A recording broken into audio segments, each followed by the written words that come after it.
বাচ্চা যদি জন্মগ্রহণ করেন, কোনো বাচ্চা যদি জন্মগ্রহণ করে, জন্মগ্রহণ করার পরে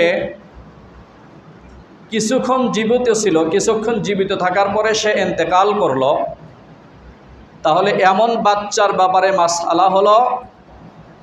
ওয়ামান ইস্তাহাল্লা বাদাল বিলাদাহ, জন্মগ্রহণ করার পরে কোনো বাচ্চা যদি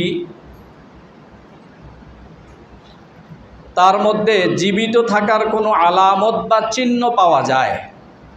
যে মার পেট থেকে সে জীবিত জন্মগ্রহণ করেছে, এমন যদি কোনো বাচ্চা জন্মগ্রহণ করার পরে জীবিত ছিল, কিছুক্ষণ পরে সে মারা গেল, তাহলে তার ব্যাপারে মাসআলা হলো সুম্মিয়া ওয়া গুসিলা ওয়া সুল্লিয়া আলাইহি,